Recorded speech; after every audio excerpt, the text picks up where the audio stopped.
अखिल गुरो भगवन् नमस्ते। शिवाय नमः शिवलिंगाय नमः तन्मे मनः शिव संकल्पमस्तु सर्वे भवन्तु सुखिनः। नाम पीते च मधुरं मधुरं स्वरूपं कर्म पीते च मधुरं मधुरा स्मृतिश्च। बुद्धिं प्रबोधय प्रभो मधुबोधशक्तिं विद्यां प्रयच्छ परमां परिभावयामि। कोमलं कूजयन् घरि कोमलं कूजयन् वेणुं श्यामलोऽयं कुमारकः वेदवेद्यं परं ब्रह्म भासतां हृदये मम। कूजन्तं राम रामेति मधुरं मधुराक्षरम् आरुह्य कविताशाखां वन्दे वाल्मीकिकोकिलं। निगमकल्पतरोर्गलितं फलं शुकमुखादमृतद्रवसंयुतं पिबत भागवतं रसमालयं मुहुरहो रसिका भुवि भावुकाः।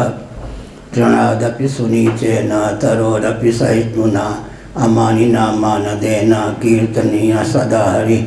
नारायणाखिल गुरो भगवन् नमस्ते। शिवाय नमः शिवलिंगाय नमः तन्मे मनः शिव संकल्पमस्तु सर्वे भवन्तु सुखिनः। श्री राम जय राम जय जय राम। श्री राम जय राम जय जय राम। श्री राम जय राम जय जय राम। श्री राम जय राम जय जय राम। श्री राम जय राम जय जय राम। श्री राम जय राम जय जय राम। धर्म की अधर्म का प्राणियों में विश्व का गौमाता की गोहत्या भारत सर्वभूत हृदय धर्म सम्राट श्री स्वामी करपात्री जी महाराज की, श्री जगन्नाथ महाप्रभु की, श्री बलभद्र महाप्रभु की, भगवती सुभद्रा देवी की। हर हर महादेव। गोविंद जय जय गोपाल जय जय। गोविंद जय जय गोपाल जय जय। राधा रमण हरे गोविंद जय जय। राधा रमण हरे गोविंद जय जय। श्री कृष्ण गोविंद हरे मुरारे।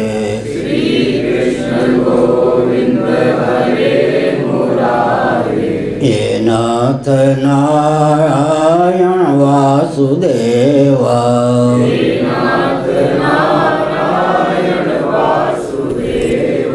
गोविंद जय जय गोपाल जय जय।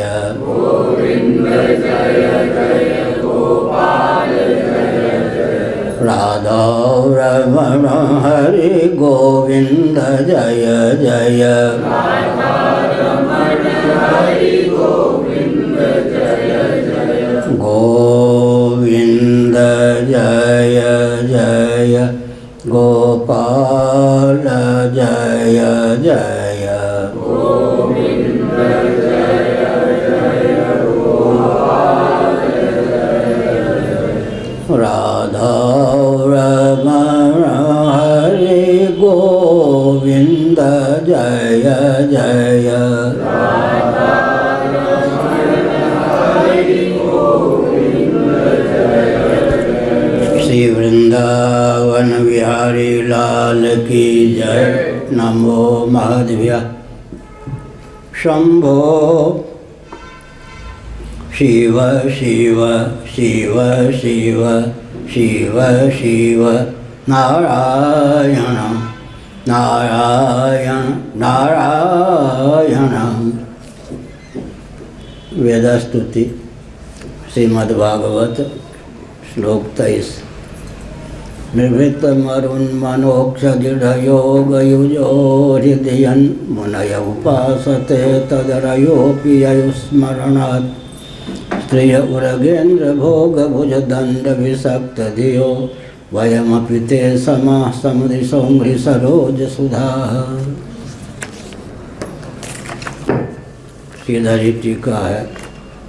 इदानीम आत्मा वार्य द्रष्टव्य श्रोतव्य मंतव्यो निध्यासितव्य इत्याद्या श्रुतयो ध्यानमग्न मंगत्वेन उपदिशन्ति इत्याह। निवृत्तं मरोन्मनोक्षदृढयोगयुजा इति। मरुत्प्राणो मनश्चाक्षाणि इंद्रियाणि च निवृत्तानि संयमितानि यैस्ते च दृढं योगं युञ्जन्ति ते दृढयोगयुजस्ते तथा भूताः मुनयो हृदि यत्तत्त्वं पासते तदेव अरयोऽपि तव स्मरणात् ययुः प्रापुः स्त्रियोऽपि कामतः उरगेन्द्र भोग भुजदंड विषक्त धियः अहीन्द्रदेह सदृश योर्भुजदंडयोर्विषक्ता धीर्या शांता परिच्छिन्न दृष्टयः समदृशः समम् अपरिच्छिन्नं त्वां पश्यन्त्यो वयं श्रुत्यभिमानिन्यो देवता अपि ते समा एव कृपा विषयतया अंघ्रि सरोज सुधा अंघ्रि सरोजं सुष्ठु धारयन्त्य आयं भावः इत्थं भूतस्तव स्मरणानुभवः तव स्मरणानुभावः योगिनस्त्वां हृद्यालम्बनम् उपासते याश्च वयं त्वां समं पश्यामो याश्च स्त्रियः कामता परिच्छिन्नं ध्यायन्ति ये च द्वेषन् सर्वानपि तां त्वामेव प्रापयतीति। नारायण।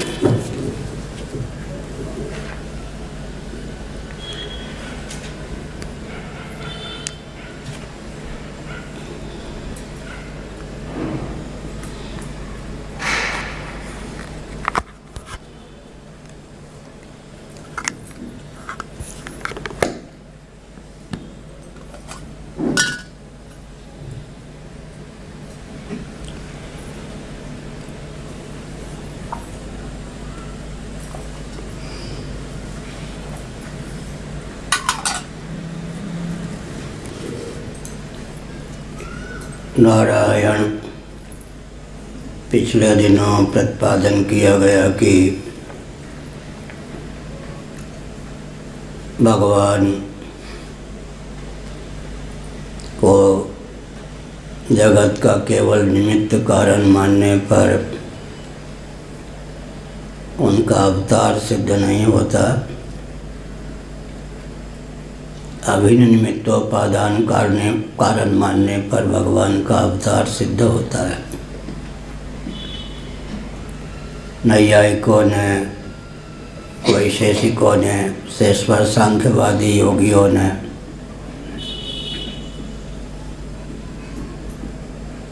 भगवान को जगत का केवल निर्माता अर्थात निमित्त कारण माना है।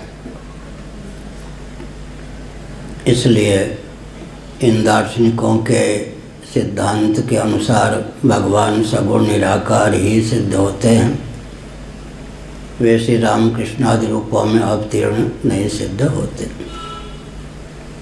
वेदांत प्रस्थान के मर्मज्ञ मनीषियों ने भगवान को जगत का अभिन्न निमित्तोपादान कारण माना है, अर्थात भगवान को निर्माता भी माना है और भव रूप से भगवान की ही अभिव्यक्ति को उन्होंने स्वीकार किया है। श्रीमद् भागवत के 11 स्कंद में एक मार्मिक वचन है, आत्मैव तदिदं विश्वं सृजते सृजति प्रभुः त्रायते त्राति विश्वात्मा ह्रियते हरति ईश्वरः। भगवान को जब हम जगत बनाने वाला और बनने वाला दोनों मानते हैं, अर्थात अभिन्न निमित्तोपादान कारण मानते हैं, तब कालकृत देशकृत वस्तुकृत परिच्छेद विनिर्मुक्त सद्घन चिद्घन आनंद घन भगवान सिद्ध होते हैं, सर्वथा अनंत सिद्ध होते हैं। अनंत का अर्थ ही होता है काल के द्वारा कबलित न हो, देशांतर के द्वारा कबलित न हो, वस्तुअंतर के द्वारा कबलित न हो। भगवान को नित्य मानना चाहिए, विभु मानना चाहिए, सर्वाधिष्ठान सर्वोपादान सर्वरूप मानना चाहिए, तभी पूर्ण रूप से भगवान अनंत सिद्ध हो पाते हैं। सत्यम ज्ञानमनंतमानंदम ब्रह्म, सत्यम ब्रह्म ज्ञानम ब्रह्म, आनंदम ब्रह्म, आनंदो ब्रह्म, अनंतम ब्रह्म। यह ब्रह्म का लक्षण है। निर्गुण निराकार भगवान सर्वथा सच्चिदानंद ही सिद्ध हैं। वे सजाति विजाति स्वगत वेद शून्य देशकृत कालकृत वस्तुकृत परिच्छेद विजन मुक्त सद्घन चिद्घन आनंद घन सिद्ध हैं। लेकिन अचिंत्य अनिर्वचनीय माया शक्ति के योग से सर्वेश्वर सर्वांतर्यामी सर्व कारण भी सिद्ध हैं और वे समय समय पर श्री रामकृष्ण आदि रूपों में स्वयं को अभिव्यक्त भी करते हैं। संभवामि युगे युगे संभवामि आत्ममायया तदात्मानं सजाम्यहम्।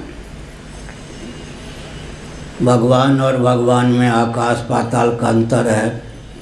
हमने पिछले सत्र में बताया था। वैशेषिकों ने भी ईश्वर का अस्तित्व स्वीकार किया, लेकिन उनका ईश्वर कैसा है विचार करने पर देखें तो सत्ता सामान्य के योग से सत है, स्वतः सत नहीं है। वैशेषिकों का ईश्वर स्वतः सत भी सिद्ध नहीं होता। सत्ता सामान्य के योग से सत सिद्ध होता है। ज्ञान नामक गुण के योग से चित्त सिद्ध होता है। आनंद या सुख नामक गुण के योग से आनंद सिद्ध होता है। तो ईश्वरवादी नैयायिक वैशेषिक भी हैं, परंतु उनका ईश्वर स्वरूपतः सच्चिदानंद सिद्ध नहीं होता। हम भगवान को स्वतः सत, स्वतः चित, स्वतः आनंद स्वरूप मानते हैं और निर्गुण निराकार मानते हुए सगुण निराकार मानते हैं। सगुण निराकार मानते हुए सगुण साकार मानते हैं। निरुपाधिक धरातल पर भगवान निर्गुण निराकार ही सिद्ध होते हैं। माया शक्ति से उपहित भगवान सगुण निराकार सिद्ध होते हैं और वे पंचदेवों के रूप में श्री रामकृष्ण आदि रूप में स्वयं को उद्भाषित करने में समर्थ हैं। जब पंचदेवों के रूप में स्वयं को उद्भाषित करते हैं या भगवान सर्वेश्वर विष्णु के अवतार श्री रामकृष्ण आदि रूपों में स्वयं को उद्भाषित करते हैं तो सगुण साकार भी सिद्ध होते हैं। हमने पिछले दिनों निरूपण किया कि जब तक हम स्वयं को सगुण साकार मानते हैं तब तक अपने ऊपर कृपा करके भगवान को भी, आराध्य इष्ट देव को भी सगुण साकार मानना चाहिए। सगुण साकार की उपासना सुदृढ़ हो जाने पर भगवान का जो सगुण निराकार स्वरूप है उसमें मन रम पाता है। सगुण निराकार की उपासना सुदृढ़ हो जाने पर निर्गुण निराकार में मन रमने योग्य हो जाता है। तीनों प्रकार की उपासना जब सुदृढ़ होती है तब भगवान आत्मी ही नहीं अपितु साक्षात आत्मा स्वरूप भी सिद्ध हैं। इस तथ्य की अनुभूति का बल और वेग प्राप्त होता है। कृतोपास्ति जो नहीं है, जिन्होंने विधिवत पूर्व जन्मों में उपासना नहीं की, जन्म में भी जिनकी उपासना सुदृढ़ नहीं है, वे इस प्रकार के बोध को प्राप्त कर सकें बहुत कठिन है। अव्यक्ता सत्य चेत साम अव्यक्ता ही गतिर दुखम, भगवद गीता के 12वें अध्याय में भगवान श्री कृष्ण का वचन है। इसलिए बहुत अच्छा रामचरितमानस में कहा गया, भरी लोचन विलोक अविधेशा तब सुन्यो निर्गुण उपदेशा, अस तब रूप बखानो जानो पुन पुन सगुण ब्रह्मरति मानो। प्रभु, आपका जो निर्गुण निराकार स्वरूप है उसको मैं अच्छी प्रकार समझता हूँ और समय आने पर अधिकारियों के बीच में डटकर विधिवत उसका प्रतिपादन करता हूँ। लेकिन मेरी रति प्रीति के विषय तो सगुण साकार ही हैं। असतव रूप बखानो जानो पुन पुन सगुण ब्रह्म रति मानो। सगुण ब्रह्म बहुत बढ़िया श्रीमद् भागवत के 11 स्कंद में कहा गया, साम्या संगादयो गुणा। थोड़ा धीरे से बोलूँगा तो समझ में आएगा। अगुण की सत्व गुण के योग से अभिव्यक्ति का नाम ही गुण है। ये गुण की परिभाषा श्रीमद् भागवत में एक ही जगह, पूरे वैदिक वाङ्मय में एक ढंग से भगवान के गुण की परिभाषा अन्यत्र सुलभ नहीं है। साम्या संगादयो गुणा समझने की आवश्यकता है। तुलसीदास जी ने सांकेतिक ढंग से अनुवाद किया, सगुण ही निर्गुण है, सगुण और निर्गुण में नहीं कुछ भेदा। तो प्रश्न उठता है सगुण और निर्गुण में भेद कैसे नहीं है। इधर तुलसीदास जी का ध्यान केंद्रित हुआ होगा। निर्दोषम समम ब्रह्म, भगवान सम है और फिर क्या है, निर्दोष है। असंगो नहीं सज्जते, भगवान असंग भी हैं। यह स्वरूप है, भगवान असंग हैं, यह स्वरूप वैभव है, स्वरूप लक्षण है भगवान का। लेकिन जो असंग हैं, सम हैं भगवान, निर्दोष हैं भगवान, विशुद्ध सत्व के योग से जब अभिव्यक्त होते हैं तब समता समत्व का नाम गुण हो जाता है, असंगत्व का नाम गुण हो जाता है। साम्या संगादयो गुणा अगुणा, अगुण की अभिव्यक्ति, यथावत अभिव्यक्ति का नाम ही गुण है। यह गुण की परिभाषा अन्यत्र नहीं मिलेगी, श्रीमद् भागवत में ही है। साम्या संगादयो गुणा, विशुद्ध सत्व या शुद्ध सत्व की महिमा यह है कि विकृति का दान किए बिना आई, भगवान को यथावत वह व्यक्त करने में समर्थ है। जब हमारा अंतःकरण शुद्ध सत्व गुण से समाविष्ट हो जाता है तब असंग भगवान और अगुण भगवान व्यक्त होते हैं। साम्या संगादयो गुणा अगुणा, अगुण स्वरूप का यथावत अभिव्यक्त रूप ही गुण कहा जाता है। भगवान सम है और समत्व गुण हो गया, भगवान असंग हैं, असंगता गुण है। विशुद्ध सत्व की यह महिमा है कि यथावत भगवान के ये स्वरूप को व्यक्त करने में वह समर्थ है। जब हमारा अंतःकरण सत्व समाविष्ट होता है, शुद्ध सत्व से समलंकृत होता है, तब जो आत्म तत्व निर्गुण निराकार है, सम है, असंग है, निर्दोष है, यथावत उसके माध्यम से अभिव्यक्त हो जाता है। इसलिए निर्गुण का यथावत व्यक्त रूप ही गुण है। यह गुण की अद्भुत परिभाषा है। माम भजन्ति गुणा सर्वे निर्गुणम निरपेक्षकम सुहृदम प्रियमात्मानम साम्या संगादयो गुणा। बहुत बढ़िया, गुणगण मेरा भजन करते हैं। मैं कौन हूँ? निर्गुण हूँ, निर्गुणम निरपेक्षकम, दिव्याति दिव्य गुणगणों की भी मुझे अपेक्षा नहीं। साहित्यिक दृष्टि से हमारे पूज्य गुरुदेव धर्म सम्राट स्वामी श्री कृपात्री जी महाभाग कहा करते थे, गुणगण क्या कर सकते हैं। आश्रय निष्ठ कोई दोष हो तो उसके अपनोदन में गुणों का उपयोग होता है, और आश्रय में चमत्कृति के आधार में गुणों का उपयोग होता है। निरतिशयम यद बृहत् तद ब्रह्म। अब जैसे किसी के गाल पे चेचक के दाग हैं, पाउडर चंदन आदि के द्वारा वो क्या करता है, पहले वो जो गड्ढे जैसे हैं थोड़े से उसको भर लेता है। उसके बाद क्या करता है, मुख भले ही काला जैसा हो लेकिन गोरा चट्टा या गोरी चट्टी कपोल वाली दिखने के लिए ऊपर पे क्या क्या बादाम रोगन स्नो पाउडर ये सब हमने केवल नाम ही सुना है, भगवान दूर रखे लगा लेता है। आश्रयगत त्रुटि का अपनोदन करना और आश्रय में अतिशयता का चमत्कृति का आधान करना। हाँ, चमत्कृति का आधान हो ही गया नींद से यह गुणों का काम है। भगवान जो हैं सर्वथा निर्दोष हैं, तो गुणगण क्या करेंगे। अगर भगवान में कोई त्रुटि हो, उसके अपनोदन में गुणगणों का उपयोग हो। भगवान तो परिपूर्ण है, इसका अर्थ क्या है, गुणगणों का उपयोग भगवान में है ही नहीं। आश्रयगत त्रुटि के अपनोदन में और आश्रय में चमत्कृति के आधान में गुणों का उपयोग होता है। निरतिशयम यद बृहत् तद ब्रह्म निर्दोषम ही समम ब्रह्म। तो भगवान में कोई त्रुटि नहीं है, उस त्रुटि के अपनोदन में गुणों का उपयोग नहीं। तो बहुत अच्छा उदाहरण है, माता के जो वक्षोज में अभी प्रवचन है, माता के वक्षोज में जो दुग्ध है वो माँ स्वयं थोड़े पीती है। बाल गोपाल के या बालिका के पोषण में उस धवल दुग्ध का उपयोग होता है।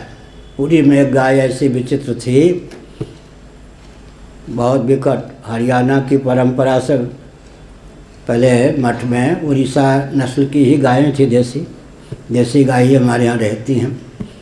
तो द्वारका के स्वनाम धन शंकराचार्य जी महाराज साहब ने कहा कि हमारी भावना है, गोवर्धन मठ इसका नाम है, जब मैं शंकराचार्य हुआ ही था, तो कहीं से हरियाणा नस्ल की गाय सुलभ हो तो बहुत बढ़िया। उन्होंने कहा मैं भिजवाऊँगा, बड़ी कृपा करके ऐसी गाय उन्होंने भिजवाई कलकत्ता से जो ऐसे मुँह करके 2 थन के दूध पी ले, ऐसे मुँह करके 2 थन के दूध पी ले अपने बच्चे को भी मार के भगा दे। हमने कहा बढ़िया गाय भेजी गई सच्ची घटना है। लेकिन उड़ीसा नस्ल की छोटे कद की जो गाय थी वो अपने बच्चे को भी दूध पीने देती थी, और उस बच्चे को जिसकी माँ दूध नहीं पीने देती थी मार के भगा देती थी, उस बच्चे को भी दूध पीने देती थी। हमने कहा बड़ी नस्ल की लेके क्या करेंगे भाई, यही ठीक है, उड़ीसा नस्ल की बहुत बढ़िया है ना।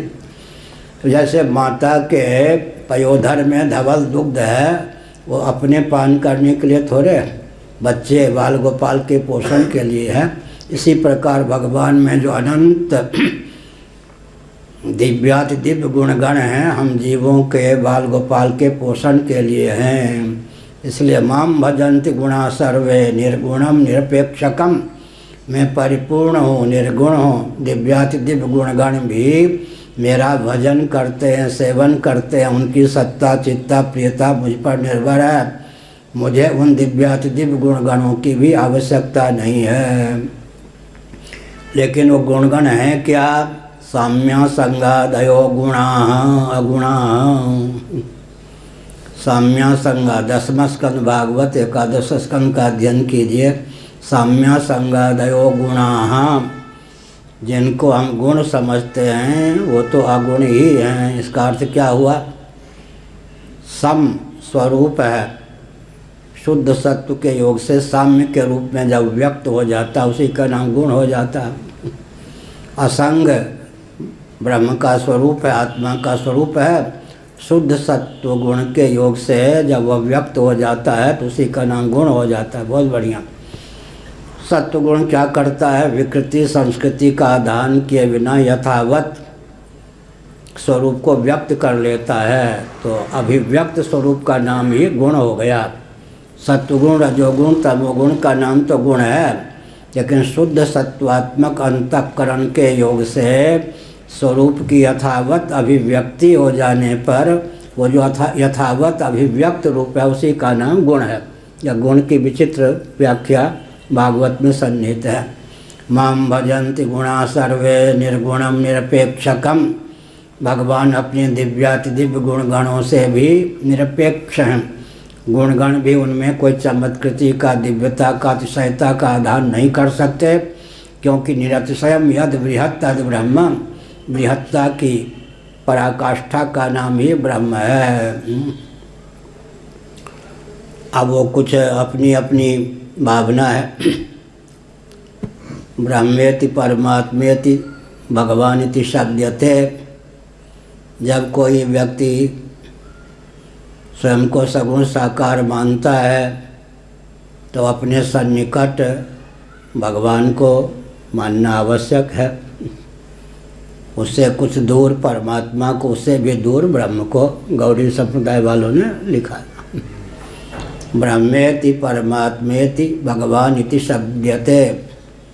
इसका अर्थ है कि वेदांतियों के लिए ब्रह्म और योगियों के लिए परमात्मा, भक्तों के लिए भगवान, और वृंदावन के नए भक्तों के लिए न ब्रह्म न परमात्मा न भगवान।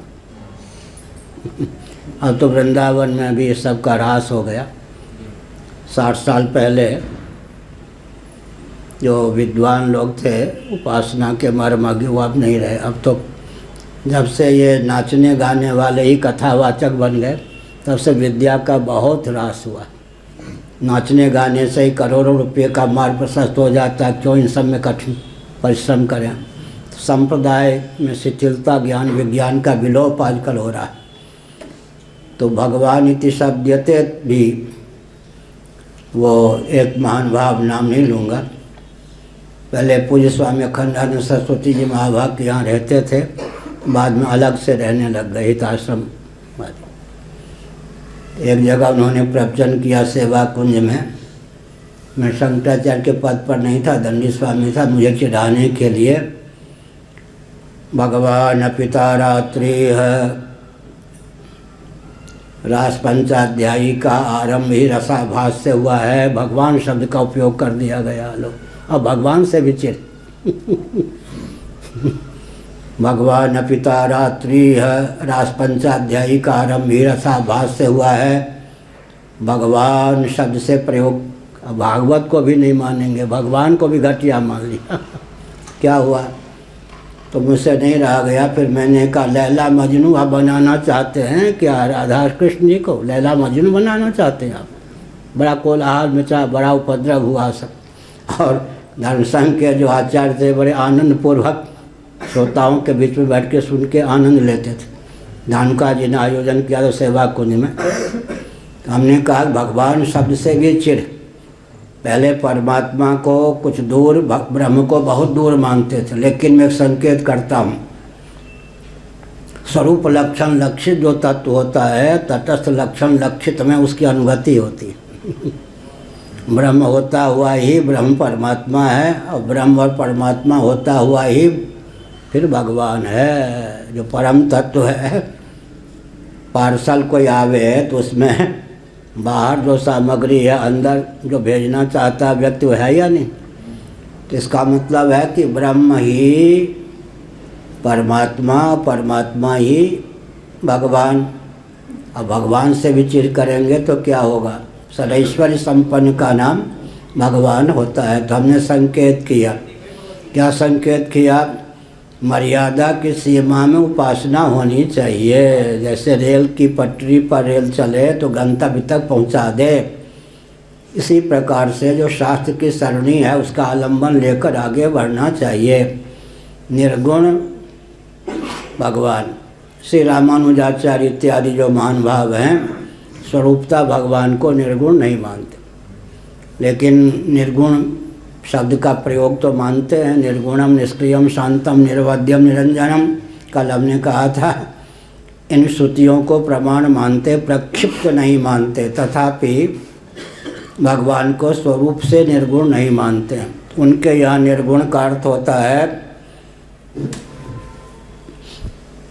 वात्सल्य, सौरस्य, सौगंध इत्यादि दिव्याति दिव्य गुणगण से समलंकृत भगवान हैं। जीवनिष्ठ है, गुण गणों से रहित, स्वोचित दिव्याति दिव्य गुण गणों से मंडित भगवान है। सत्यार्थक प्रकाश में स्वामी दयानंद जी ने श्री रामानुजाचार्य के दिव्य शब्दों को अपने शब्दों में ढाल के सरल बनाया। जीवों में रहने वाले जो खोटे गुण हैं उससे रहित भगवान हैं। मैंने परसों बताया, यहाँ अवतारवाद और वर्णाश्रम को लेकर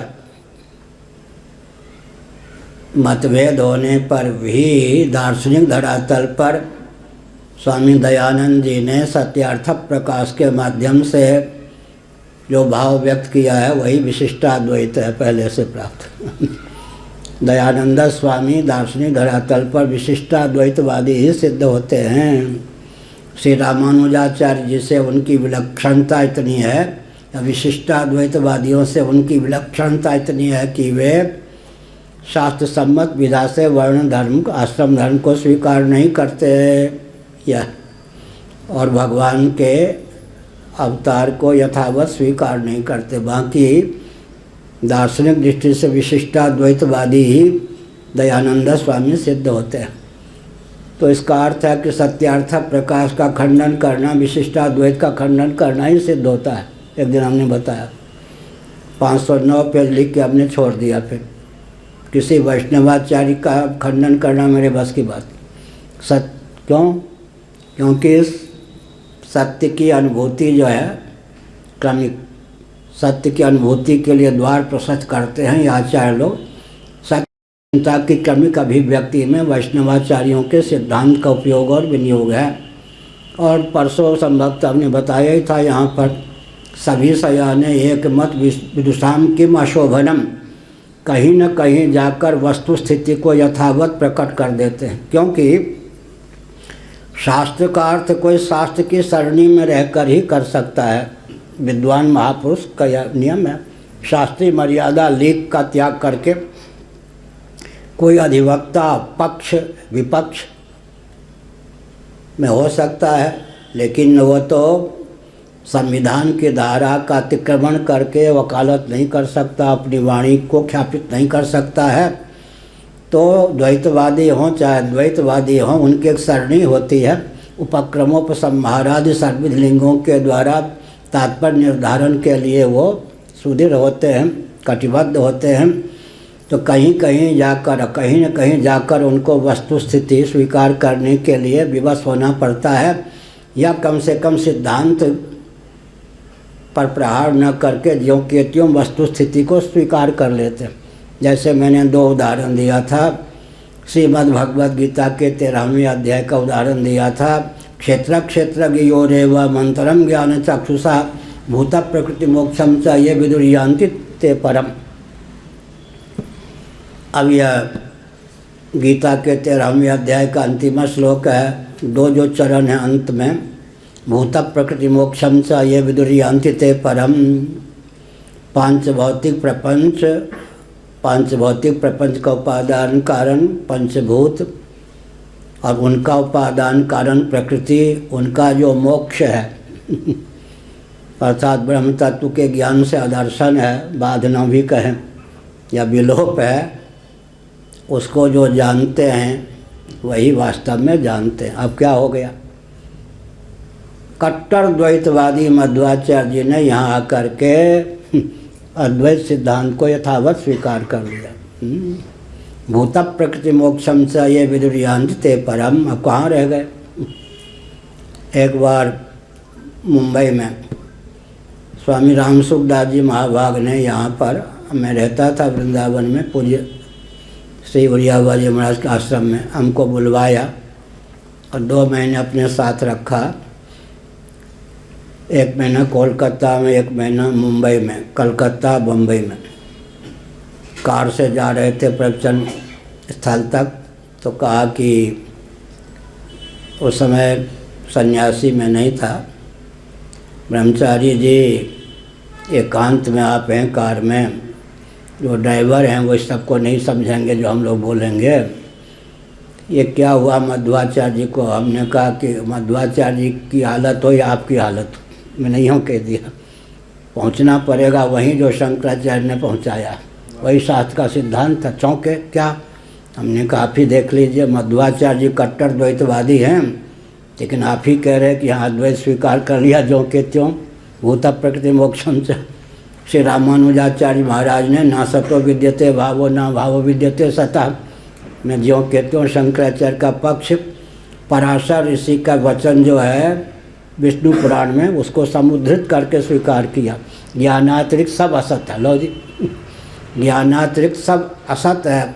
इसका अर्थ क्या है, कहीं न कहीं जाकर ग्रंथ की जो सरणी है, अर्थ लगाने की जो विधा है, उसमें काट छाँट किए बिना ये महानुभाव वस्तु स्थिति को ज्यों के त्यों स्वीकार कर लेते हैं।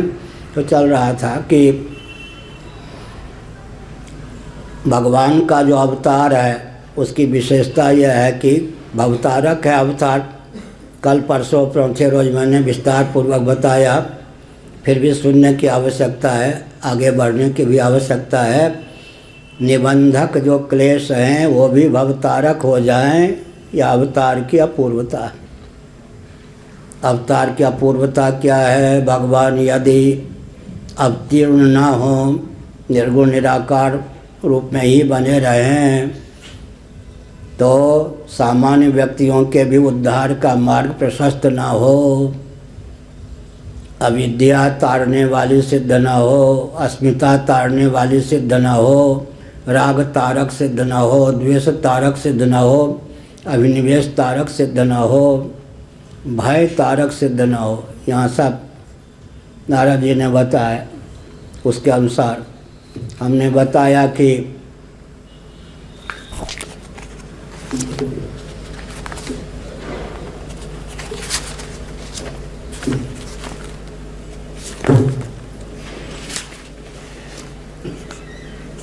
गोप्य कामाद भयाद कंसो द्वेषाद चैद्यादयो निपात संबंधाद विष्णय स्नेहाद यूयम भक्त्या वयम प्रभो।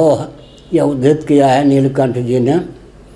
इसका अर्थ क्या हुआ? येन केन प्रकारेण भगवदाकार कृष्णाकार वृत्ति बननी चाहिए। हेतु कुछ भी हो, फल तो एक ही मिलेगा।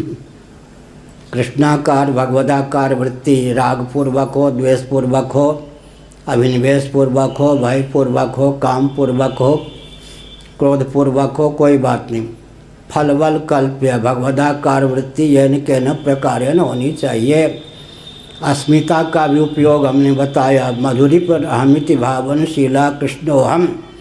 अस्मिता के विषय भी जब भगवान हो जाते हैं सगुण साकार, अस्मिता भी उद्धार करने वाली हो जाती है। अविद्या के विषय भगवान हो जाते हैं तो प्रीति विशिष्ट अविद्या का नाम हमने बताया कि वात्सल्य रस है। राग के विषय भगवान को बना लें तो राग भी तारक हो जाता है। अविद्या अस्मिता राग के विषय न बना सकें, तमोगुण की प्रगल्भता के कारण शिशुपाल आदि के समान, तो द्वेष का विषय भगवान को बना लें, भगवदाकार वृत्ति तो होगी।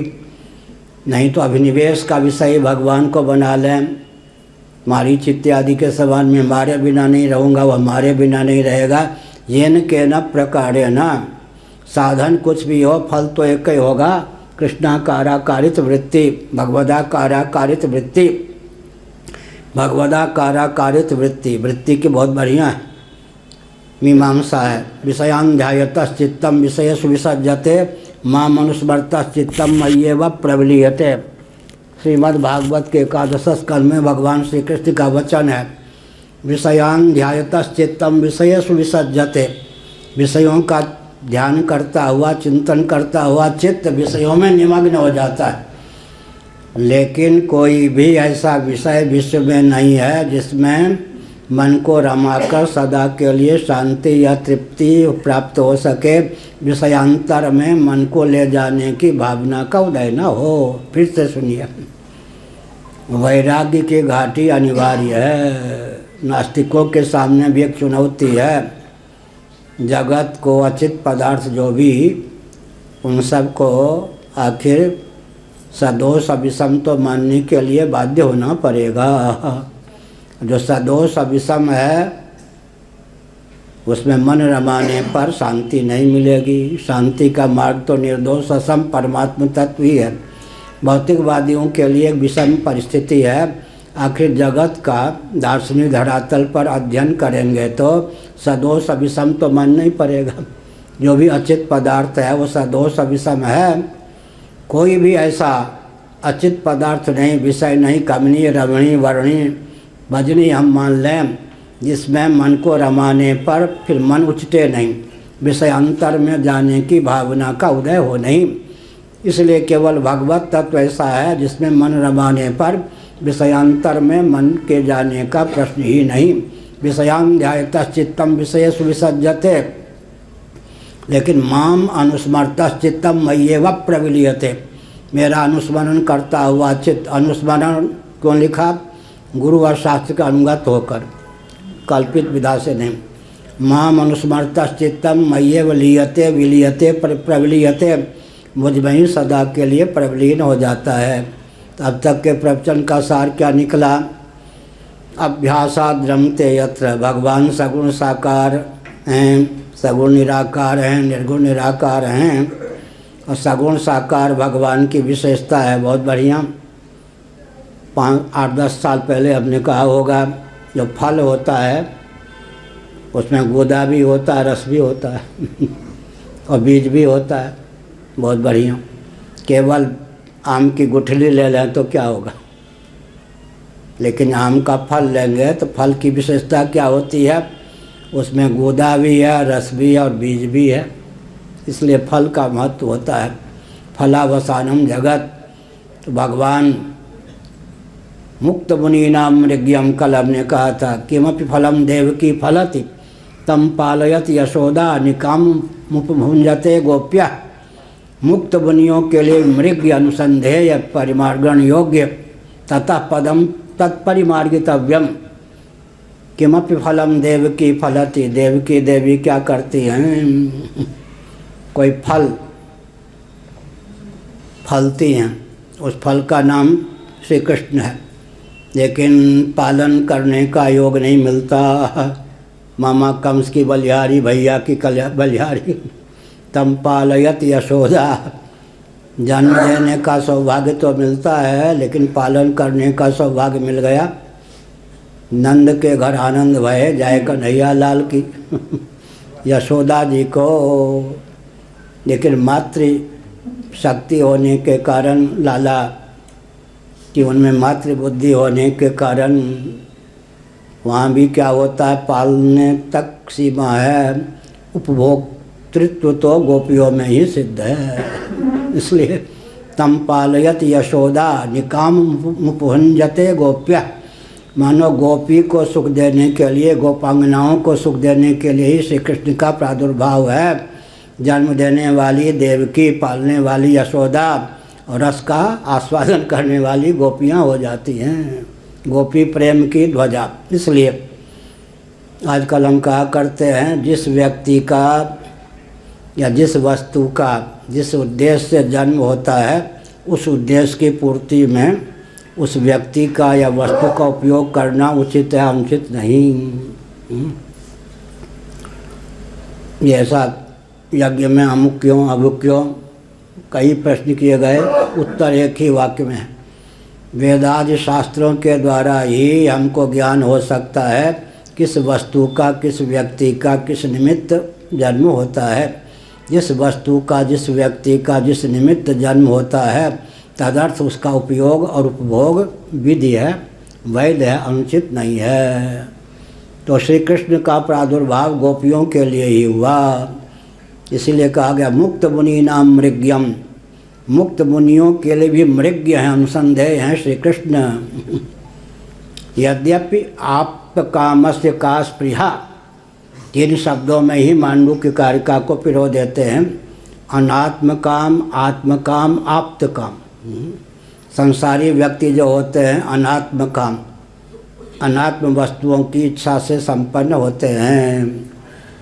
इसके अतिरिक्त आत्म काम जिज्ञासु होते हैं और आप्त काम तत्वज्ञ होते हैं। आप्त काम से का स्पृहा, लेकिन आप्त काम जो हैं उनकी भी स्पृहा बन सकती है श्री कृष्ण के प्रति। निरावरण ब्रह्म है, मुक्त मुनि नाम मृग्यम।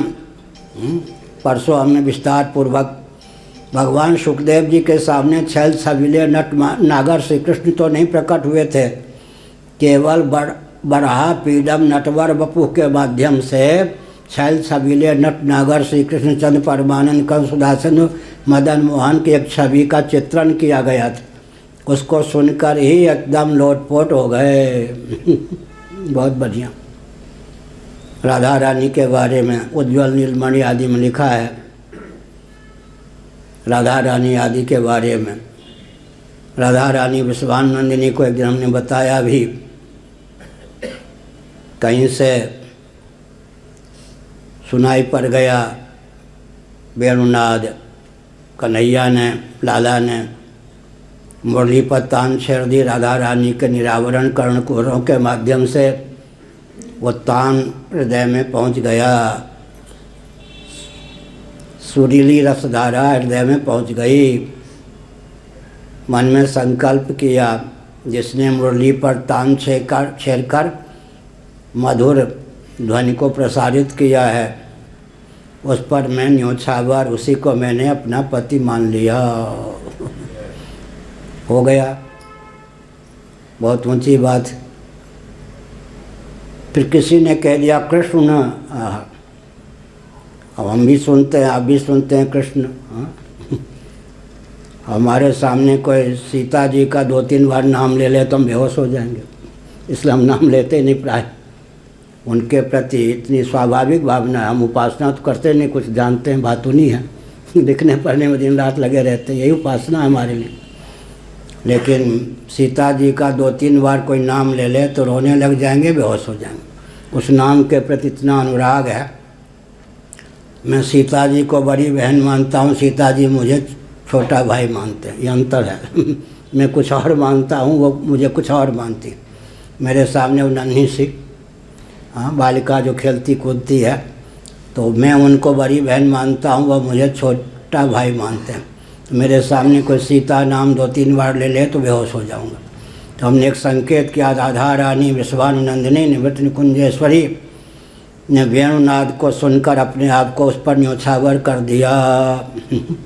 कृष्ण नाम सुनते ही बेसुध हो गया, जिसका यह पवित्र नाम है। कृष्ण भूवाचक शब्दों अणश्च निर्वृतिवाचक, गोपाल तापनी उपनिषद में मंगलाचरण का यह वचन है।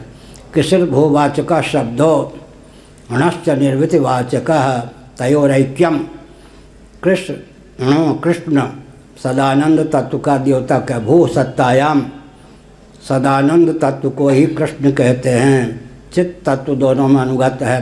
सच्चिदानंद तत्व ही श्री कृष्ण शब्द का अर्थ होता है। कृष्ण नाम सुनने पर ही बेसुध हो गई। कहा जिसका यह नाम है उस पर मैंने स्वयं को न्योछावर कर दिया। अंत में छैल छबीले नटनागर की छवि चित्र के माध्यम से किसी ने दिखा दी। उस छवि को देखकर बांके बिहारी छैल छबीले नटनागर की त्रिभंग मूर्ति लाकृति कहते हैं। संस्कृत और हिंदी में जो देवनागरी लिपि में ल लिखते हैं लाकृति, ये त्रिभंगी मूर्ति का नाम लाकृति। लौ के समान आकृति वाले श्री कृष्ण लम वम रम यम हम, ये सब क्या है? बीज मंत्र। बीज मंत्र माने जिससे वस्तु की उत्पत्ति हो, व्यक्ति की उत्पत्ति, उसका नाम बीज मंत्र। लम पृथ्वी का बीज है। लौ लम वम वम वम वम बोलते ना। उड़ीसा बिहार आदि में बहुत दूर तक बीमारी है। व को ब बोलने की प्रथा है। वम होता अमृत बीज है, जल का बीज है। वम, इससे जल की उत्पत्ति हुई। जल का जो बीज है, बीजात्मक स्वरूप है। शब्द ही वस्तु का अभिव्यंजक होता है। बीज मंत्र ही वस्तु का अभिव्यंजक होता है। लम पृथ्वी का बीज मंत्र है। वम जल का बीज मंत्र है। केवल वम वम वम वम, उसको ना बोल के बम बम, अनुस्वार का मुँह पूरा कर देते हैं लोग, और व को ब कर देते, बम बम। ठीक है वो वम। वम जो है जल का बीज मंत्र है। रम अग्नि का बीज मंत्र है। राम, राम तापनी उपनिषद में राम क्या हुआ जी? हेतु कृषाणु भानु हिमकर को बीज मंत्र की दृष्टि से कृषाणु भानु हिमकर, हिमकर माने चंद्रमा। हेतु कृषाणु, बढ़िया पूज गुरुदेव ने कहा कृषाणु में भी रकार है या नहीं? कौरी क्री। भानु में आ है, भौ के आगे। हिमकर में मोह है, उससे भी राम निकल आता।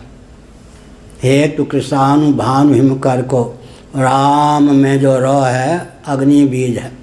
बीच में आग की जो मात्रा है वो सूर्य का बीज है। अंत में जो म है चंद्रमा का बीज है। सूर्यस्यापि भवेत् सूर्य। भगवान कौन है? अग्नि के भी अग्नि, सूर्य के भी सूर्य, चंद्रमा के भी चंद्रमा। इसलिए राम कहने पर, राम कहने पर अग्नि का बीज भी, सूर्य का बीज भी, चंद्रमा का बीज भी, तीनों एकत्र। तो भगवान फिर राम कौन हुए? राम कौन हुए? अग्नि के भी अग्नि, सूर्य के भी सूर्य, चंद्रमा के भी चंद्रमा। यदादित्य गतम तेजो जगत भासयते खिलम, गीता का 15वां अध्याय। भगवान अग्नि के भी अग्नि हैं। अग्नि में दाह प्रकाश की क्षमता भगवान की विद्यमानता से प्राप्त है, भगवान की दी हुई है। केनोपनिषद आदि का अध्ययन करें। तुलसीदास जी ने बहुत आगे लिख दिया, विधि विधिता हरि हरिता शिवई शिवता जय दई जो दई। विधि विधिता हरि हरिता शिवई शिवता जो दई। अग्नि दो प्रकार की बात होती है। एक प्रकार की बात यह होती है कि भगवान अपनी महिमा को ख्यापित करने की दो विधा अपनाते हैं। कदाचित अग्निदेव को अभिमान हो जाए तो जितनी क्षमता कर्मोपासना के फलस्वरूप जो आज अग्नि के विग्रह में है, अधिदैव में है, नेत्र के अधिदैव सूर्य, वाक के अधिदैव अग्नि, प्राण के अधिदैव भी फिर सूर्य होते हैं। वाक के अधिदैव सूर्य अग्नि है, वाक के अधिदैव। दो प्रकार की बात होती है। एक प्रकार की बात क्या होती है, जितनी क्षमता अधिदैव को कर्मोपासना के फलस्वरूप प्राप्त है वो रहने दें, फिर भी वो सारी क्षमता का प्रयोग करके भगवान को कुछ बिगाड़ नहीं सकते। एक है कि भगवान खींच लें तो केनोपनिषद की एक विधा है, एक है गिरिराज धारण की विधा, दोनों विधा है। हाँ, एक तिनका ला के भगवान ने कहा तुम्हारे सामने तृण है, तुम सेखी बधारते हो, जो कुछ है दाही पदार्थ सबको मैं क्षण भर में जला सकता हूँ, इस सूखा तिनका इसको जला के दिखाओ। वहाँ भगवान ने क्या की, अपने द्वारा डाली हुई दाहिका शक्ति को खींच लिया। तो अग्नि में फिर क्या है, मंत्र मौषधि आदि के द्वारा अग्नि से दाहिका शक्ति को खींच लें। ग्वार पाठा घृतकुमारी में भी क्षमता है, मौषधि के द्वारा मंत्र मणि, चंद्रकांत मणि अगर हो तो दाहिका शक्ति का लोप हो जाता है, तो फिर एक तिनके को नहीं जला सके। इसका अर्थ क्या है, भगवान ने अग्नि में दाहिका शक्ति प्रकाश करने वाली शक्ति का आधान किया, और कदाचित अग्नि से वो शक्ति ना भी छीने तो भी भगवान को जलाने में समर्थ नहीं है। कार्य की दाल कारण पे नहीं गलती, इस दृष्टि से विचार करें। सबके परम कारण भगवान ही लीला पूर्वक श्री रामकृष्ण आदि रूपों में अवतीर्ण होते हैं। सगुण साकार भगवान को मानने पर भवसिंधु से तरने का मार्ग सुगम हो जाता है। क्यों? मधुर शब्द सुनने को मिल जाता है, मधुर स्पर्श सुन का आस्वादन भी मिल जाता है। मधुराधिपतेर अखिलम मधुरम, नेत्र को भी आनंद मिलता है, दिव्यातिदिव्य गंध का भी आस्वादन मिलता है, रस का भी आस्वादन मिलता है। तो भगवान भोग्य भी बन जाते हैं, भोक्ता भी बन जाते हैं। गोपियों को भोग्य बनने के लिए भगवान का अवतार है। भोगान भुक्ता वयमेव भुक्ता, ये भी एक विचित्र बात। मुक्त मुनि नाम मृग्यम किमपि फलम देवकी फलति तम पालयति यशोदा निकाम मुपभुंजते गोप्यः। गोपी में भोक्तृत्व आ गया, गोपी स्त्री शरीर में है, लेकिन सांकेतिक ढंग से हम बोलेंगे भोक्तृत्व जो है स्त्रियों में प्रबल होता है, क्योंकि जो रज है अग्नि प्रधान है, वीर्य जो है वो सोम प्रधान है। पुरुषों को भ्रम ही होता है कि हम स्त्रियों का भोग करते हैं, स्त्रियां ही पुरुषों को भोग लेती। क्यों? पुरुषों में जो होता है वीर्य जो है सोमात्मक है, सोम प्रधान है, और रज जो है दार्शनिक धरातल पर अग्नि सोमात्मकम विश्वम अग्नि सोमात्मकम जगत, दो ही शब्दों में विश्व को उद्भाषित करना हो तो रुद्र हृदयोपनिषद आदि के अनुसार अग्नि सोमात्मकम विश्वम अग्नि सोमात्मकम जगत।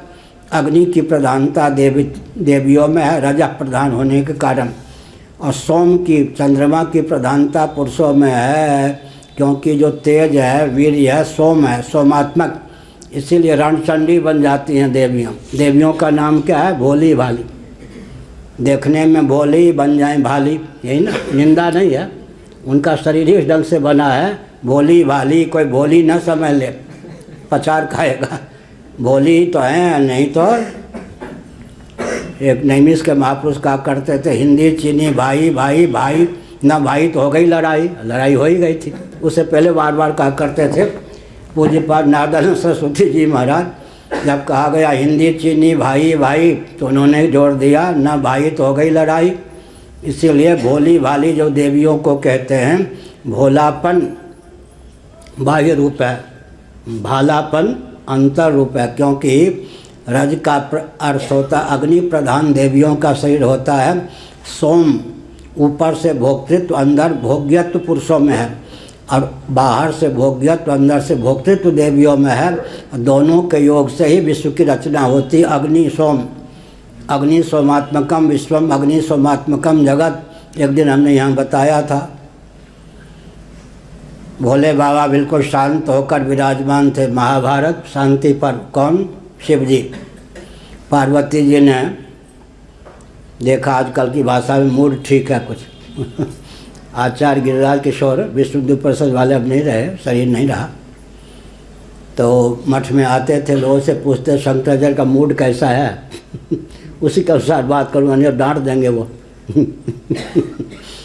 तो मूड पर हाँ, और फिर देखते कि त्योरी चढ़ी हुई है तो चुपके से इधर उधर बात करके भाग जाते थे। लोगों से पूछा आज मूड कैसा है, मैं ऐसा नहीं उन लोगों को लगता है कि मैं क्रोधी क्रोध करता हूँ क्या, साल भर में कभी क्रोध किया है आप लोगों को बाहर से लगता है बड़े क्रोधी है, यहाँ क्रोध नामक चीज़ें नहीं है, तो फिर वो मूड पर निर्भर है। तो शंकर भगवान बिल्कुल शांत होकर बैठे थे। पार्वती जी ने देखा कि आज आँख चढ़ी हुई नहीं है बढ़िया, पतिदेव से पूछा आप तो एक दिन मैंने बताया भी था निज इच्छा निर्मित तनु हैं, स्वतंत्र हैं, अविद्या काम कर्म के वशीभूत होकर तो आप श्री विग्रह धारण नहीं करते, समर्थ होने पर भी यदि आप छल छबिले नट नागर परात्पर पुरुषोत्तम श्रीमन नारायण विष्णु के समान रसीले भव्य श्री विग्रह धारण करते तो क्या आपत्ति थी। आँखें चढ़ी रहती हैं, जटा बिखरी रहती हैं, हाँ ये सब क्या है। भगवान से मुस्कुराए, क्रोधित नहीं हुए। उन्होंने कहा देखो मैं ही दोनों रूपों में हूँ, हरिहर दोनों रूपों में मैं ही हूँ। यदि मैं दोनों रूपों में उग्र हो जाता तो संसार की रचना नहीं होती, और दोनों रूपों में सौम्य हो जाता तो संसार नहीं चलता। इसलिए दोनों की आवश्यकता है, अग्नि की भी आवश्यकता है, सोम की भी आवश्यकता है। अग्नि सोमात्मकम विश्वम अग्नि सोमात्मकम जगत, केवल पुरुषों की ही आवश्यकता नहीं, देवियों की भी आवश्यकता है। केवल अग्नि की आवश्यकता नहीं, चंद्रमा की भी आवश्यकता है। इसलिए अग्नि सोमात्मकम विश्वम अग्नि सोमात्मकम जगत, शक्तिमान और शक्ति दोनों की आवश्यकता है। अब आगे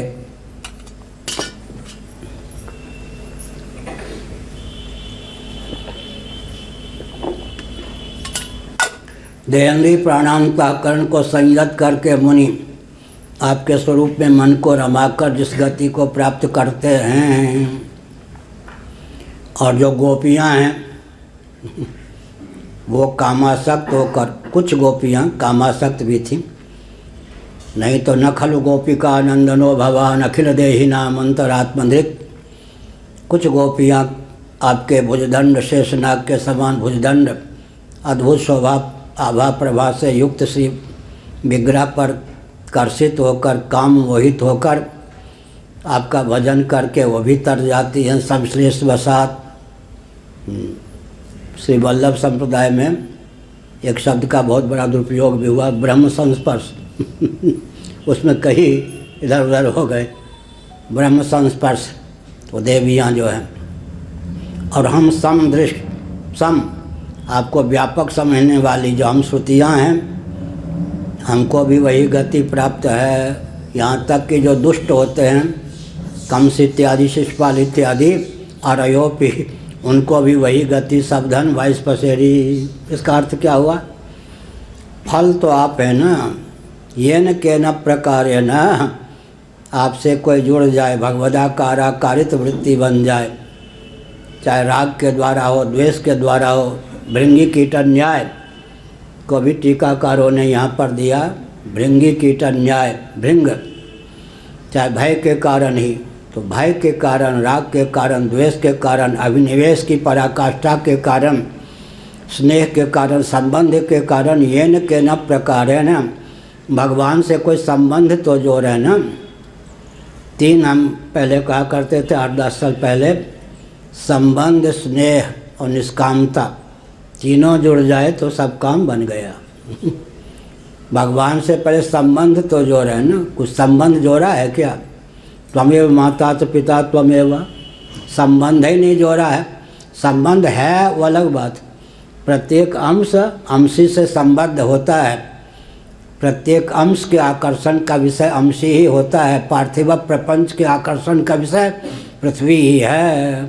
वृक्ष इत्यादि में जो पत्ते, पत्र, पुष्प, फल आदि हैं, अपने स्थान से च्युत हो जाने पर पृथ्वी की ओर समाकृष्ट होते हैं। गुरुत्वाकर्षण का ही सिद्धांत है, प्रत्येक अंश स्वभावतः अपने अंशी की ओर आकृष्ट होता है। जल की धारा अपने उद्गम स्थान समुद्र की ओर स्वाभाविक रूप से अग्रसर होती है। अग्नि की शिखा ऊपर उठती है, क्यों?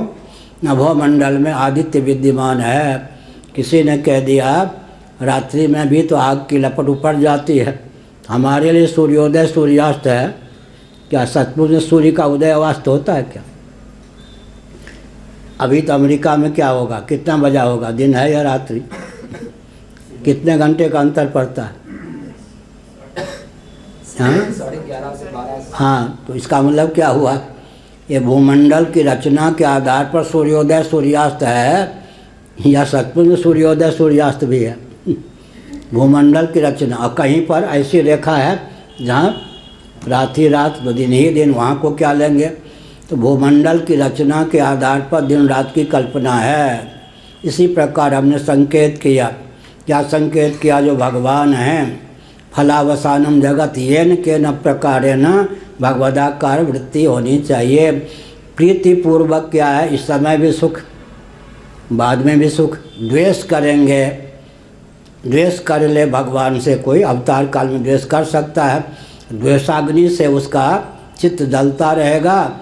वो जो आग है, द्वेषाग्नि में क्षमता क्या है? उसके कलमश को निकाल ले।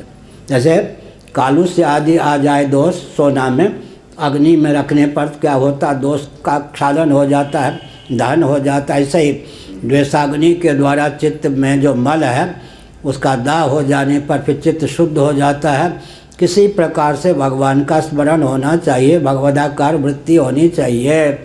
तो आज के प्रवचन का सार निकला, सगुण साकार भगवान का महत्व क्यों है? हमारे पास 5 ज्ञानेंद्रियां हैं, पांचों विषय भगवान के श्री विग्रह में विद्यमान हैं। गंध के स्थान पर गंध, रस के स्थान पर रस, रूप के स्थान पर रूप, स्पर्श के स्थान पर स्पर्श और शब्द के स्थान पर शब्द। और आजकल जब प्रकट लीला भगवान की नहीं है, जब प्रकट लीला भगवान की नहीं है, श्रीमद् भागवत में लिखा है मथुरा की महिमा क्या है? नित्य ही भगवान सन्निहित हैं। तो वृंदावन वाले पुराने उपासक कहा करते थे भगवान की 2 प्रकार की लीला है, प्रकट लीला और अप्रकट लीला। भगवान की विद्यमानता तो विशेष रूप से है। तो प्रश्न उठता है मथुरा में भगवान नित्य सन्निहित हैं। इस विषय पर आजकल कुछ गुरुदेव का ग्रंथ जो है भक्त रसार्णव, उसका अनुवाद कर रहा हूँ, विवरण कर रहा हूँ, इन सब तथ्यों को उसमें रख रहा हूँ। भगवान मथुरा में नित्य सन्निहित हैं, तो क्या अन्यत्र नित्य सन्निहित नहीं है? मथुरा में नित्य सन्निहित हैं माने अभिव्यक्ति के अत्यंत सन्निकट। जहाँ पृथ्वी है वहाँ जल है या नहीं? पृथ्वी के नीचे जल और जल के नीचे पृथ्वी, ये क्रम चलेगा या नहीं? पृथ्वी के नीचे क्या होगा जी? जल। इतने फीट गहराई समुद्र में, फिर जल के नीचे क्या है? पृथ्वी। महाभारत भौगोलिक दृष्टि से पृथ्वी के नीचे जल, जल के नीचे पृथ्वी। तो हमने क्या संकेत किया? हमने यह संकेत किया कि मथुरा में भगवान नित्य सन्निहित हैं, तो अन्यत्र नित्य सन्निहित नहीं हैं। नित्य सन्निहित तो हैं, लेकिन मथुरा में जो भगवान है सुगमता पूर्वक उद्बुद्ध हो सकते, अभिव्यक्त हो सकते। जैसे मरुस्थल में सुगमता पूर्वक जल प्राप्त नहीं होगा, बहुत गहराई से प्राप्त होगा। लेकिन मथुरा में बहुत विचित्र बात है, प्रेम तत्व है ना, प्रेम। किसके हृदय में प्रेम नहीं है?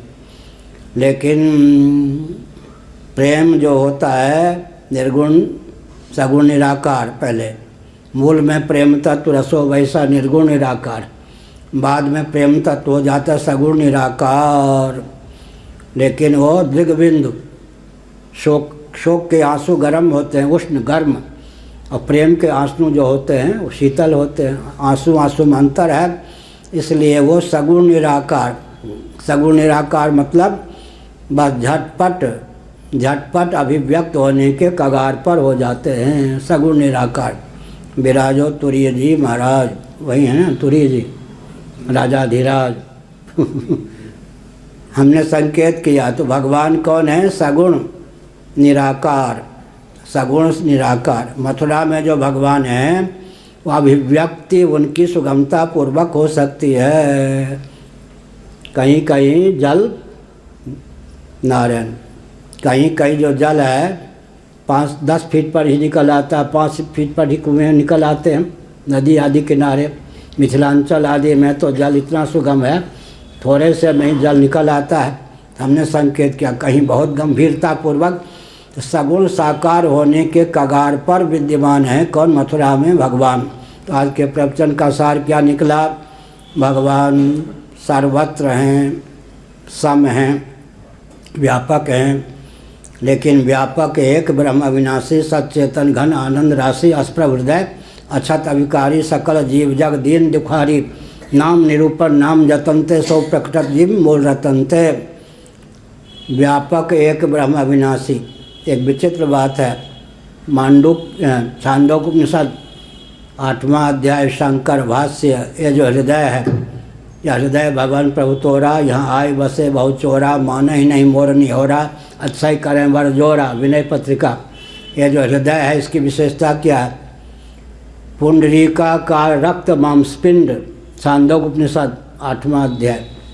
पुंडरीक माने कमल, कमल के आकार का जो रक्त मांसपिंड है ये हृदय। किस प्राणी में हृदय कहाँ होता है? उपनिषदों में, कोई यहाँ कोई यहाँ। हृदय के स्थान का वर्णन उपनिषदों में है। तो हमारे आपके जीवन में पुंडरीकाकार कमलाकार रक्त मांसपिंड है। उस रक्त मांसपिंड की चमत्कृति यह है, ईश्वर सर्वभूतानां हृदय से जुन तिष्ठति। व्यापक परमात्मा भी हृदय में है। इसका मतलब हृदय उनकी अभिव्यक्ति का उत्तम संस्थान है। द्रुत गति से हृदय में भगवत तत्व की अभिव्यक्ति हो सकती है। इसलिए अहम आत्मा गुडाकेश सर्वभूताशय स्थितः ईश्वर सर्वभूतानां हृदय से जुन तिष्ठति। यह तो संकेत क्या हुआ? ज्योतिषामपि तज्ज्योतिष तमसा परमुच्यते ज्ञानम ज्ञेयम ज्ञानगम्यम हृदय सर्वस्य विष्ठितम। हृदय सर्वस्य विष्ठितम। हृदय का महत्व क्यों है? पुंडरीकाकार जो रक्त मांसपिंड है उसमें जो सुशिर माने छिद्र है, आकाश, अवकाश प्रदाता का नाम आकाश है। भगवान शंकराचार्य जी ने आकाश का अर्थ किया अवकाश प्रदान करने वाला।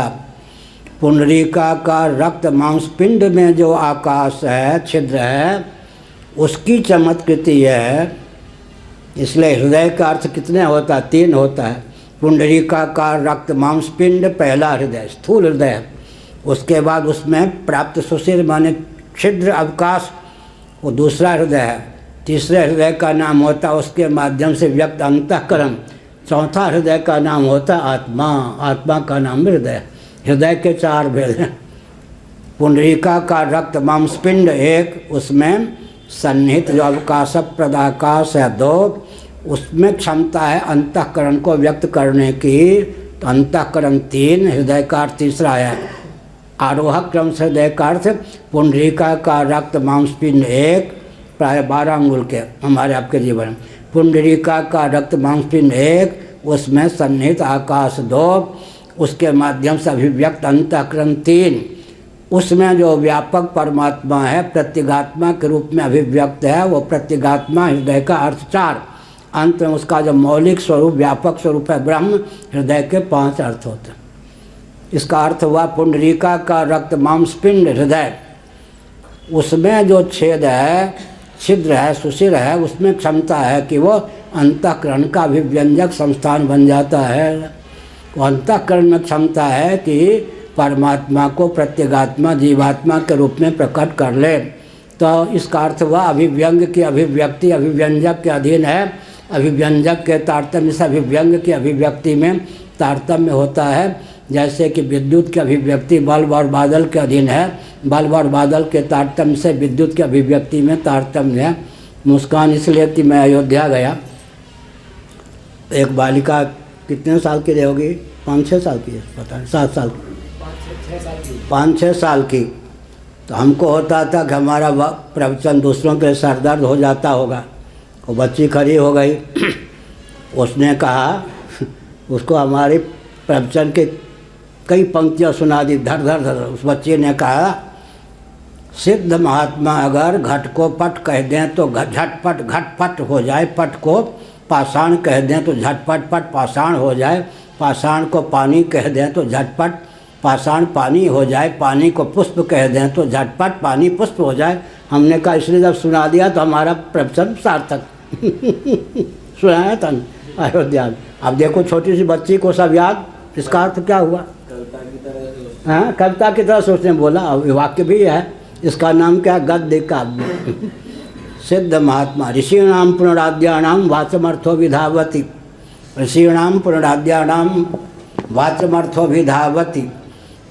जैसे विशेषाधिकार का वीटो पावर का प्रयोग हर समय नहीं किया जाता, ऐसे ही अगर ऋषि सामान्य रीति से व्यवहार करते ऋषि मुनि भी, लेकिन विशेष परिस्थिति में ध्यान रखें। ऋषीणाम पुनराद्यानाम वाचमर्थो विधावती, उनकी वाणी जो है विषय का अनुगमन न करके उनकी वाणी का अनुगमन विषय करते हैं। विश्व सुंदरी को अहल्या को कह दिया गौतम जी ने, अदृश्य हो जा, पाषाण हो जा, अदृष्टि गोचर हो गई, पाषाण हो गई। क्या अर्थ हुआ? ऋषियों की वाणी का अनुगमन विषय करते हैं। ऋषि भी व्यवहार में क्या करते? उनकी वाणी भी विषय का अनुगमन करती है, लेकिन कहीं त्योरी चढ़ जाए, विशेष अनुग्रह हो जाए तो फिर ऋषियों की वाणी का अनुगमन करने के लिए विषय बाध्य हैं, क्योंकि जगत का मूल शब्द ही तो है ना। तदैक्षत सईक्षण चक्रे सो कामयत। पूरी सृष्टि को दो शब्दों में बांधें तो क्या होगा? शब्द और ज्ञान। पूरी सृष्टि का मूल क्या है? शब्द और ज्ञान। फिर वाक्यपदीयम, व्याकरण का जो दार्शनिक ग्रंथ है, वाक्यपदीयम 1:123 कहीं पर, कहीं 1:121 स्थल है, कहीं 2 अधिक हैं, कहीं 2 कम। 1:121 या 1:123। न सोस्ति प्रत्ययो लोके यह शब्दानुगमाधृते, न सोस्ति प्रत्ययो लोके यह शब्दानुगमाधृते, व्याकरण का दार्शनिक ग्रंथ है। उस वाक्यपदीयम का यह वचन है, न सोस्ति प्रत्ययो लोके यह शब्दानुगमाधृते। व्यवहार साधक ऐसा कोई भी प्रत्यय या बोध नहीं है जिसमें शब्द का अनुवेद न हो। एक बार हम बोल रहे थे, पूर्वाचार्य जी महाराज मंच पर थे दिल्ली में, इतने प्रसन्न हुए कि उनके गले में जितनी माला थी सब मुझे मेरे गले में डाल दी। पूर्वाचार्य जी बहुत प्रसन्न हुए। यही वेद सम्मेलन में वेद पर बोल रहे थे। न सोचती प्रत्यय लोके या शब्दानुगमाधृते, लोके का अर्थ हमने किया व्यवहार साधक, ऐसा कोई प्रत्यय या बोध नहीं है जिसमें शब्द का अनुवेद न हो। अब इसी को जरा चुलबुली भाषा में कहें, है कोई चतुर चितेरा पारखी माई का लाल। ये पुरानी भाषा मेरी है कोई चतुर चितेरा पारखी माई का लाल। किसी भी भाषा के किसी भी शब्द का अनुवेद या योग हुए बिना एक संकल्प कर ले, एक विकल्प कर ले, एक निश्चय कर ले, अहमिति कर ले, एक स्मरण कर ले, नहीं। कोई कहे कि मेरा मन बहुत चंचल है, कहे खूब चंचल, और चंचल होने दो, कोई बात नहीं, लेकिन शर्त एक है, किसी भी भाषा के किसी भी शब्द या शब्द जन्य संस्कार का योग मत होने दो, एक संकल्प करके बता दो। किसी भी भाषा किसी भी शब्द या शब्द जन्य संस्कार को मैंने क्यों जोड़ा? ये तो मेरा जोड़ा हुआ है ना, शब्द ही कह देता, शब्द जन्य संस्कार को क्यों जोड़ा?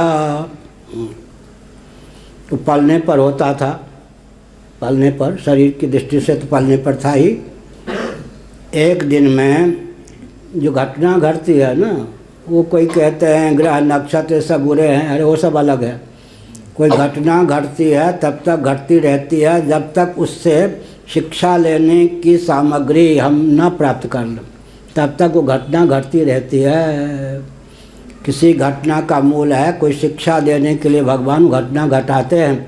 उस घटना का पारखी जो होता है अर्थ समझ लेता, घटना घट जाती। घटना के मूल में कोई शिक्षा है। तो रोज़ देखता पलने पर कोई भाषा का ज्ञान तो समय मातृभाषा से कुछ नहीं, प्रश्न ही नहीं उठता। 4-5 काली काली साड़ी पहने विकराल आँखों वाली कारी काली सूरत वाली चमकते हुए तलवार हाथ में लेकर एक साथ बाजार देती में चिल्ला पड़ती। पालने वाली माता पर, बहन पर क्या प्रभाव पड़ता मुझे क्या मालूम, पलने की बात है। घटना मुझे याद है, रोज़ 3-4 बार ये घटना घटती, खूब ज़ोर से चिल्ला पड़ता। एक दिन मन में ये भाव आया, पलने पर कौन सी भाषा थी, एक दिन मन में भाव आया कि मैं कटने वाला कोई तत्व होता तो पहले दिन के वार में ही कट गया होता। मैं कोई ऐसा तत्व हूँ जो कटने वाला, गलने वाला नहीं हूँ।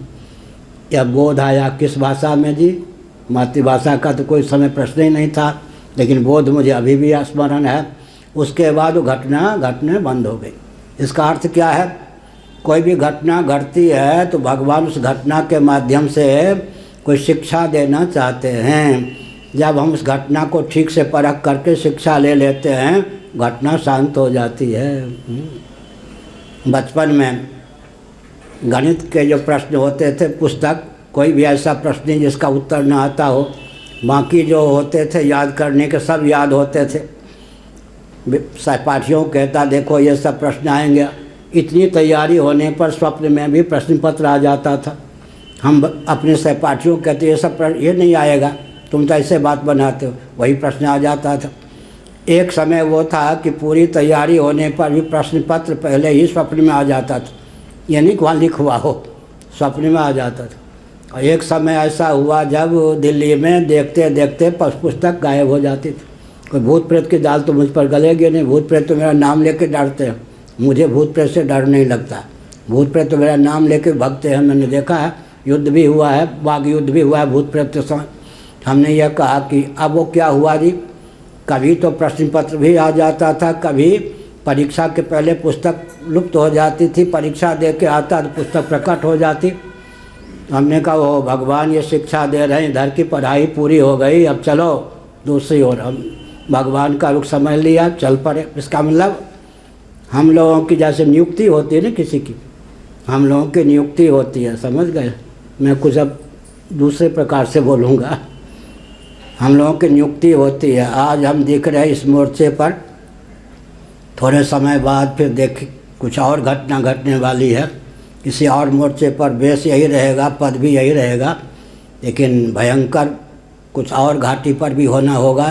तो हम लोग अपनी ओर से चयन नहीं करते क्षेत्र का, हम लोग कहीं से नियुक्त हैं अंतर्यामी सर्वेश्वर की ओर से।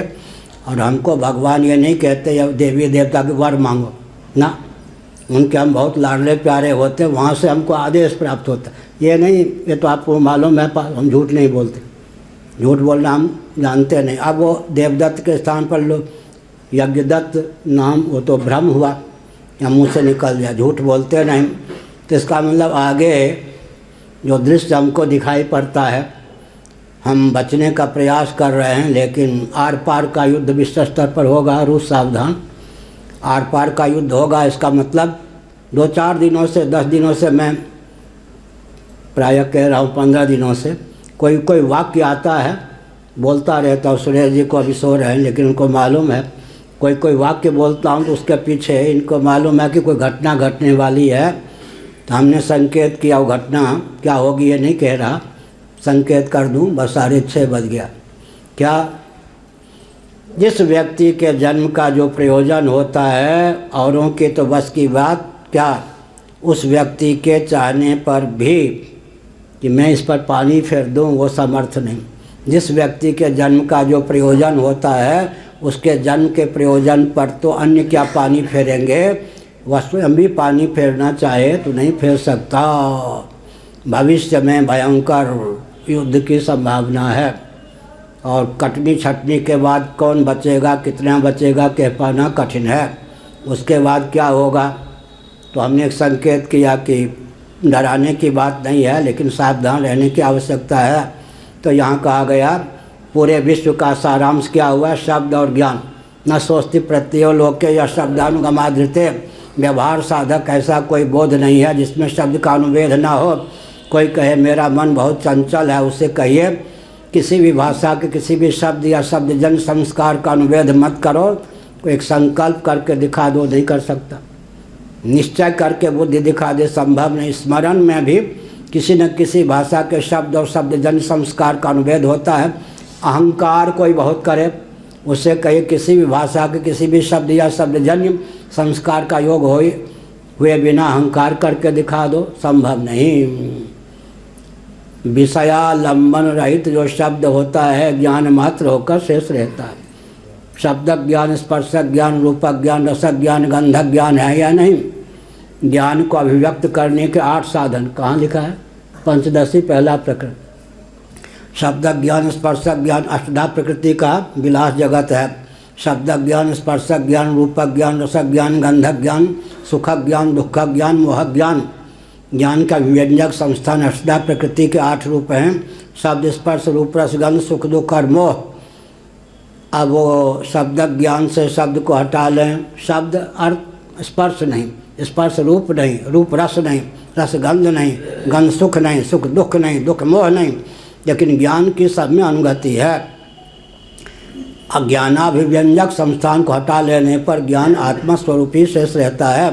पूरी सृष्टि को अगर 2 शब्दों में उद्भाषित करें तो ज्ञान और ज्ञानाभिव्यंजक शब्द। इसीलिए क्या कहा था आर्किमेडीज ने? मुझे पृथ्वी का केंद्र मिल जाए तो मैं यूँ कर दूँ। तो आर्किमेडीज जी को मिला या नहीं मिला? हमको तो मिला हुआ, हम लोगों को। त्योरी चढ़ जाए तो जहाँ से नियंत्रण होता है वहाँ से नियंत्रण करके कुछ भी हो सकता है। क्या कहाँ लिखा है? बृहदारण्यकोपनिषद के महात्म्य में लिखा है या नहीं? अध्यात्म अधिभूत अधिदैव के एकत्व को जो जानता है, अगर वो चाहे तो जो परिवर्तन करने की भावना हो, परिवर्तन किए बिना नहीं रह सकता। लोग तो पढ़ के छोड़ देते हैं। लोग तो पढ़ के छोड़ देते हैं। एक घटना सुना के प्रवचन को विराम दूँ। देवघर है, अभय सराब जी ने बताया, एक व्यक्ति रामचरितमानस पर रिसर्च कर रहा था, अनुसंधान, और एक व्यक्ति विदेश का था छात्र। वो लोग बहुत बारीकी से देखते, हम लोग तो सुनते सुनते प्रायः ऐसा है।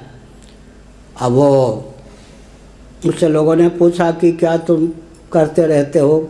उसने कहा वो लक्ष्मण रेखा क्या है, इस पर विचार कर रहा हूँ। क्या देख, अब लक्ष्मण रेखा का नाम तो है। लक्ष्मण रेखा में वो क्या विशेषता थी? लक्ष्मण रेखा की दार्शनिकता, वैज्ञानिकता, व्यावहारिक धरातल पर उपयोगिता, लक्ष्मण रेखा क्या चीज़, इस पर विचार करने में उसको महीने लग गए। वो लोग खोजी होते हैं ना, तो हमने संकेत किया पूरी सृष्टि को शब्द और ज्ञान 2 में। इसलिए जो उसको इस सृष्टि का मूल मालूम है, क्या माया क्या है जी? वेदांत प्रस्थान में शीतोपनिषद प्रणवात्मिका प्रकृति है। इनके यहाँ जो त्रिगुणमयी माया है, हमारे यहाँ त्रिमात्र प्रणव है। वैयाकरणों के अनुसार, वेदांतियों के अनुसार प्रणव ही माया है। प्रणव का नाम प्रकृति है। कहाँ? शीतोपनिषद। प्रणव शब्द जो है, ये शब्द का और अंत में ज्ञान और शब्द दोनों का योग, तो शब्द के द्वारा ही विश्व में जो चाहे परिवर्तन हो सकता है। इसलिए विश्व का जो केंद्र है, ये जो विद्या है जिसकी व्याख्या चल रही है, विश्व के केंद्र का ज्ञान करा देने के कारण अगर कोई तत्वज्ञ चाहे, ऋषि नाम पुनराद्यानाम वाचमर्थो विधावती, जो ऋषि होते हैं वो अगर चाहें तो जो परिवर्तन करना चाहें परमात्मा का रुख देखकर वो कर सकते हैं। इसलिए पूरी सृष्टि का मूल केंद्र क्या है? ज्ञान और शब्द। न सोचती प्रत्ययो लोके या शब्दानुगमाधृते। व्यवहार साधक ऐसा कोई बोध नहीं है जिसमें शब्द का अनुवेद न हो। फिर उपनिषदों में क्या लिखा है? ज्ञान शब्द और से शब्द का अनुवेद हटा दीजिए तो ज्ञान ही आत्मा है। और अंत में एक वाक्य बोल दें, मननी शक्ति से युक्त आत्मा का नाम ही मन है। मननी शक्ति विहीन मन का नाम ही आत्मा है। कहाँ लिखा है? योग वासिष्ठ। भगवान शंकराचार्य ने क्या लिखा? चित्तम चिदिति जानी या तकार रहितम यदा तकारो विषयाभ्यास जपा रागो यथा मणौ। चित्त चौकार चित्त तो संयुक्त चित्त से तकार विषयाध्यास रूप तकार को हटा दें तो चित्त 4 खाने चित्त होकर चिन्ह मात्र रह जाए। तो जिसको चित्त को चित्त बनाना आता है और चित्त को चित्त बनाना आता है, और विश्व में आर्किमेडीज को ज्ञान हो या ना हो, वो विश्व में जब चाहे जैसा परिवर्तन कर सकता है। हर हर महादेव। हमने संकेत कर दिया भविष्य में क्या होने वाला है।